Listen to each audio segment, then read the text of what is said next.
आगे चलते जैसे गेम बढ़ते गया, चीज़ें होती गई, तो वो दोस्तियाँ तो उस घर में टूटती बनती, हर दिन कुछ नया होता है उधर। So I think by the end of it Pavitra is a very good friend now, Shardul is a very good friend. Eijaz भाई का मैं वेट करो कब बाहर आएंगे तो हम मिलेंगे, बट आई होप ट्रॉफी लेके ही बाहर निकले। हाँ, आई थिंक काफ़ी अच्छे दोस्त भी बने उस घर में मेरे। कौन अच्छे दोस्त बने? आई वुड से एजाज भाई, पवित्रा, शार्दुल, निक्की पहले मेरी अच्छी दोस्त थी, बाद में कुछ खटास आ गई हम दोनों के बीच बिकॉज कुछ चीज़ें उन्होंने कही जो सच नहीं थी एंड बहुत ही बुरा लगा मुझे। सो आई वुड से कि हाँ, एजाज भाई, शार्दुल एंड पवित्रा। लेकिन कहीं ना कहीं इसका आपको एक्सपोजर भी मिला है, हम्म, एक एक्सपोजर मिला है। कुछ लोग जो पहचानते नहीं थे, ठीक है, तो हाँ। इस सिंगर जो है ज़्यादातर पीछे रहते हैं, पर्दे के पीछे गाना गाते हैं, प्लेबैक सिंगर, तो वो लोग भी आपको जानने लगे। तो हाँ। ये कितना बड़ा बेनिफिट हुआ आपको? ये मेरे लिए बहुत ही बड़ा ज़्यादा एक बेनिफिट, बहुत बहुत ज़्यादा बेनिफिट हो गया बिकॉज नाउ पीपल नो कि मैं कौन हूँ एंड मुझे जानने के अलावा लोग मेरी कला को भी जानते हैं एंड लोग जानते हैं मैं कैसा गाता हूँ, और यही मुझे चाहिए था कि बिग बॉस के माध्यम से मैं अपनी आवाज़ को लोगों तक पहुँचा सकूँ। So I am very very happy कि इतना बड़ा एक प्लेटफॉर्म मुझे मिला और इतना अच्छा एक्सपोजर मिला मुझे। अपनी माँ को हमेशा आप माँ होनी भी चाहिए ऐसे, तो कितना मिस करते थे? मैं अपनी मॉम को बहुत मिस करता। एक्चुअली मेरे पास एक फ़ोटो फ्रेम था जो मैं हमेशा ढूंढते रहता था उसको, बिकॉज मैं अपने मॉम से कभी इतना दूर इतने लंबे समय के लिए रहा नहीं हूँ। तो ये पहला एक्सपीरियंस था और बहुत ही डिफ़िकल्ट था मेरे लिए, मगर निभा लिया मैंने। एंड मैंने मॉम को हर दिन, मेरे मॉम को मैं याद करता तो था ही, मगर ये भी एक अच्छा एक्सपीरियंस रहा मेरे लिए because I got to know how it feels to stay away from my family and from my mom and it was hard but I manage it somehow. आजकल क्या चल रहा है आपका? आजकल मेरे काफ़ी सारे शूट्स हुए हैं। मैं बिग बॉस के घर से आने के बाद से एक दिन मैंने ब्रेक नहीं लिया। Touch wood, I am working and आप लोगों के लिए बहुत सारे अच्छे अच्छे प्रोजेक्ट्स भी ला रहा हूँ मैं, म्यूज़िक वीडियोस ला रहा हूँ नए। सो आई एम होपिंग कि जैसे जैसे ये लॉन्च होंगे मुझे लोगों का साथ, प्यार और आशीर्वाद मिलते रहेगा बिकॉज मैं आप लोग को बहुत सालों के लिए एंटरटेन करना चाहूँगा। सलमान से कैसी केमिस्ट्री थी आपकी?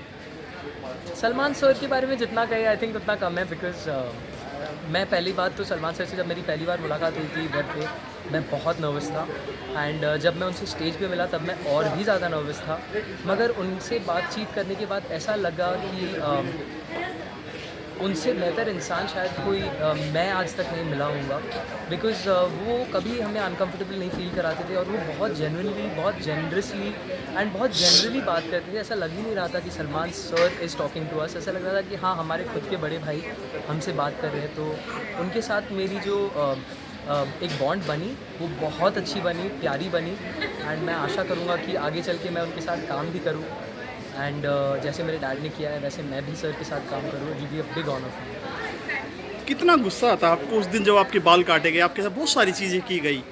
हाँ।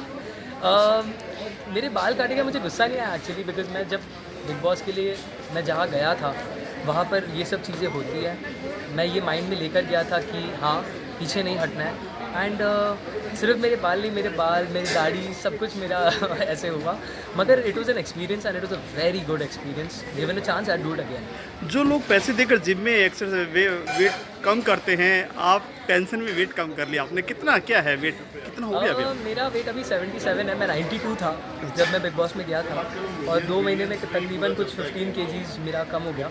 तो आई एम वेरी ग्लैड। जैसा आपने बोला, लोग जिम में जाके पैसे देके पतले होते हैं और मैं बिग बॉस के घर में जाके पतला हो गया, तो अच्छी बात है। और क्या क्या एक्सरसाइज करते थे वहाँ पर आप? आई थिंक वो सब आप वूड पे देखेंगे क्योंकि आपको पूरा दिखेगा। मैं जिम विम कर रहा रहता था बहुत ज़्यादा एंड कार्डियो, ट्रेडमिल, वेट्स, ये सब करता था बिकॉज फ्रस्ट्रेशन बिल्डअप होती है उस घर में, स्ट्रेस लेवल्स बहुत होते हैं, तो उसको निकालने के लिए भी एक ज़रिया चाहिए था एंड मेरा ज़रिया जिम था, तो अच्छा ही हुआ जो भी हुआ। जान, कुछ चीज़ें ऐसी बताओ जो लोगों को नहीं पता है बिग बॉस की, जो आपके ज़रिए मालूम पड़ेगा कि ये जानने खुला सके। ऐसी चीज़, पहली बात तो ये बताऊंगा मैं आप लोगों को कि सबसे बड़ा जो एक क्वेश्चन है सबके दिमाग में, स्क्रिप्टेड नहीं है। ये स्क्रिप्टेड नहीं है, सबको ये लगता है स्क्रिप्टेड है। वो वातावरण ऐसा होता है कि हमें झगड़े करने होते हैं, कर लेते हैं हम, बट हाँ, ये स्क्रिप्टेड नहीं है। एंड दूसरी बात ये कि बिग बॉस के जो मैसेजेस आप सुनते हैं, हम बिग बॉस से लाइव बात करते हैं कन्फेशन रूम में, जो कि मेरे लिए एक बहुत एक्साइटिंग चीज़ थी बिकॉज मुझे उनकी आवाज़ बहुत ही अच्छी लगती है एंड वो जब मेरा नाम लेते हैं मुझे बहुत अच्छा लगता था। खाने में आपके साथ क्या कैसा बर्ताव किया जाता था? खाने में कभी कोई प्रॉब्लम नहीं होती थी एक्चुअली, लेकिन क्योंकि मैं नॉन वेजिटेरियन हूँ, मैं बंगाली हूँ ना, तो मुझे काफ़ी तकलीफ होती थी बिकॉज नॉन वेज इधर लिमिटेड था एंड अंडे ही मिलते थे हमें, और उस पर भी खूब सारे झगड़े होते थे अंडों को लेके, स्पेशली जाज भाई के साथ बिकॉज उनका एग कंजम्पशन बहुत ही तगड़ा रहता था। तो खाने को लेके कभी कोई ऐसे अनबन तो हुई नहीं। And I think the best cook जो बिग बॉस के घर में ये सीज़न में था दैट वाज पवित्रा। मैंने उनके हाथ के बहुत बहुत अच्छे अच्छे डिशेस खाए हैं and I think she is one of my favourite कुक्स ever.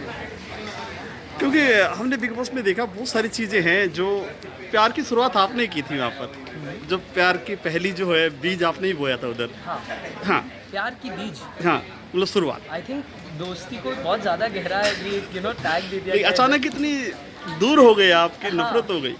तो होता ये है कि जब आप एक ही घर में उतने ही लोगों के साथ बंधे रहते हो तो आपके कुछ क्लोज फ्रेंड्स बन जाते हैं जिनके साथ आप बातें कर सकते हैं, शेयर कर सकते हैं। And Nikki was a very good friend in the beginning, जैसे आपने बताया पहले मेरी बहुत अच्छी दोस्त थी वो, मगर बाद में कुछ खटास आ गई, अनबन हो गई, उनके तरफ से कुछ ऐसी चीज़ें उन्होंने बोली जो भुलाना थोड़ा मुश्किल हो गया मेरे लिए। सो दूरियां बढ़ती गई। आई गेस अगर वो चीज़ें ना होती तो शायद अभी भी we would have been good friends, but ठीक है, कोई नहीं, लेट्स सी आगे क्या होता है। जान, बिग बॉस में जाने के बाद या तो आदमी जीरो हो जाता है या हीरो हो जाता है, बीच में नहीं रहता है। हाँ, तो उसकी श्रेणी में आते हैं आप अभी। आप मुझे बताइए, आपको आप मैं बताइए, हीरो लग रहा हूँ या मतलब हीरो लग रहा हूँ? नहीं, आपने काफ़ी वेट रिड्यूस कर लिया है, बहुत सारी चीज़ें हैं, मतलब आपके लिए काफ़ी लकी साबित हुआ बिग बॉस। हाँ, मेरे लिए बहुत ही लकी था एक्चुअली बिकॉज जो चीज़ें मुझे मैं दिमाग में लेकर गया था वो सब चीज़ें मैंने हासिल की and I am very glad about it. I am very happy कि मैंने बिग बॉस किया बिकॉज इतने लोगों को मेरे बारे में पता चला, इतने लोगों ने मेरी आवाज़ सुनी एंड आई थिंक मुझे यही चाहिए था। So I am very very glad about the fact that I went to Bigg Boss and I did a lot of good things, I achieved a lot of good things. कौन सा ऐसा गाना है पापा का जो आपके दिल पे हमेशा रहता है?